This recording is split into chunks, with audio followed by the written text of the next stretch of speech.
Imvugo ya Donald Trump ku bibazo by'u Rwanda na Repubulika Iharanira Demokarasi ya Kongo yongeye guteza urujijo.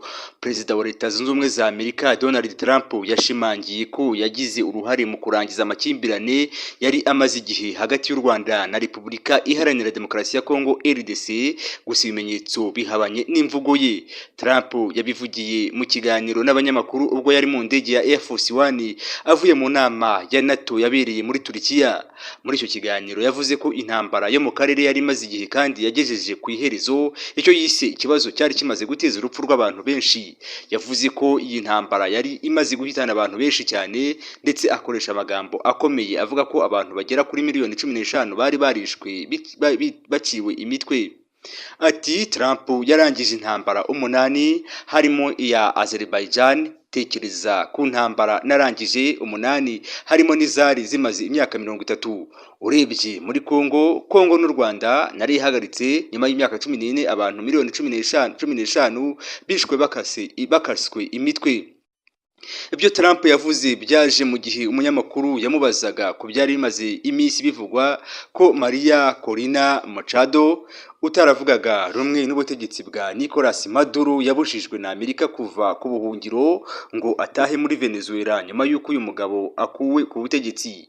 Trump yahise avuga ko atigeze afata icyo cyemezo, ndetse ko atabona impamvu yagifata kuko Machado ari umuntu mwiza wemeye no kumuha igihembo cy'amahoro cya Nobel yari yegukanye. Yavuze ko Machado yamuhaye iki gihembo kubera ko yahagaritse intambara 8 zirimo niyo yisi y'u Rwanda na Repubulika Iharanira Demokarasi ya Kongo.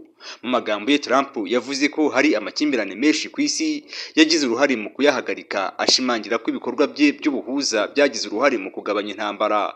Kugeza ubu amasezerano ya Washington afatwa nk'ataratanze umusaruro kubera ko Leta ya Repubulika Iharanira Demokarasi ya Kongo yakomeje kurenga ku gahenge. Ibyo Trump yavuze bitandukanye n'ibiri kuba. Trump yavuga ko yaharangije amakimbirane y'u Rwanda na RDC abishingira ku masezerano y'amahoro ibihugu byombi byashyizeho umukono i Washington tariki 4 Ukuboza muri 2025. N'amasezerano atanga umurongo ku buryo bwo gukemura amakimbirane n'umwuka mubi bimaze igihe biri hagati y'u Rwanda na RDC, bahereye ku gusenya umutwe wa FDLR ufashwa na leta ya Kinshasa no gukuraho ingamba z'ubwirinzi z'u Rwanda. Ibyagizweho hagati y'u Rwanda na RDC nibyo byagombaga kubakirwaho no mu biganiro bya Doha bihuza RDC n'umutwe wa M23 uharanira uburenganzira bw'abanyekongo bavuga ikinyarwanda. Gusa bisa naho icyizere cyaraje amasinde. Nubwo Trump avuga ko intambara yo muri RDC yarangiye, bisa naho ikibazo kikiri kibisi, kuko u Rwanda rushinja RDC kutubahiriza ibikubiye mu masezerano ya Washington hahiriwe ku gusenya umutwe wa FDLR, kuko ukomeje gufatanya na FARDC mu ntambara ihanganyemo na AFC M23 mu burasirazuba bw'igihugu. Ni mu gihe kandi imirwano ikomeye ikomeje hagati ya AFC M23 na FARDC mu ntara ya Kivu y'Amajyepfo mu bice bitandukanye bya komine Minembwe. Mu mpera z'icyumweru gishize abarwanyi ba MRDP twirwaneho bafatanyije na AFC M23 batangaje ko bafashe agace ka Poiziru, Karingi, Mikenke, Gitavi, Irundu, Kalongi, Gakenke, Rubemba, Bicumbi, Baruta, Rwitsankuku byari byarafashwe n'ingabo za RDC n'izo Burundi, FDLR, Wazalendo n'abacanshuro. Tariki 8 Nyakanga 2026 imirwano ikomeye kandi yongeye kubera muri ibi bice ihanganisha ihuriro ry'ingabo za FARDC na twirwaneho. Yabereye cyane mu bice bya Rugezi, Murima, Poizero, Kazaroho, Biraro, Mbiri na Mikenke. Ni mu gihe impera z'ukwezi kwa Kamena 2026 nazo zaranzwe n'imirwano ikomeye hagati ya Wazalendo na AFC M23 hafi y'umujyi wa Ngungu muri Masisi na Rubaya, Bibwe, Mijenje na Pinga. Trump atangaje ibi kandi mu gihe hari abanenga uburyo Amerika yitwara mu kibazo ikabogamira ku ruhande rwa Repubulika Iharanira Demokarasi ya Kongo kuko itajya iryozwa inyorwa ry'amasezerano ikora, ahubwo igashyira imbere gufatira u Rwanda ibihano. Mu kiganiro aherutse kugirana na France 24, Minisitiri w'Ububanyi n'Amahanga w'u Rwanda Ambasaderi Olivier Nduhungirehe yagaragaje ko nta gisubizo ibihano bishobora kuzana hagati y'u Rwanda na FARDC.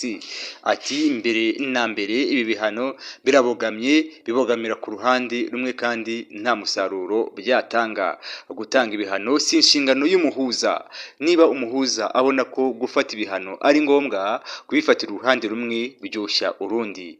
Minisitiri Nduhungirehe yongeye akomeza ati ariko ku rundi ruhande tubwira umuhuza wa Amerika ko twagiranye amasezerano n'uruhande rwitwa RDC rwemeye guhagarika imirwano no gusenya FDLR. Amahoro ntiyaboneka mu gihe uruhande rumwe ari rwo rwubahiriza ibyo rusabwa mu masezerano. Yagaragaje ko ingaruka zo kubogama zatangiye kugaragara kuko ingabo za RDC zenyegeje ibitero ku banyamurenge muri komini Minembwe no ku birindiro bya AFC M23 kubera ko Perezida Felix Tshisekedi yabonye ko Amerika ntacyo imutwara. Ati gukomereza muri uyu murongo ni bibi, dukwiye kwicara ku meza buri ruhande rukubahiriza ibyo rusabwa mu masezerano. Kugeza ubu amasezerano ya Washington afatwa nk'ataratanze umusaruro kubera ko leta ya RDC yakomeje kurenga ku gahenge, inakomeza gufasha umutwe wa FDLR unashyira ku ibere abarwanya leta y'u Rwanda.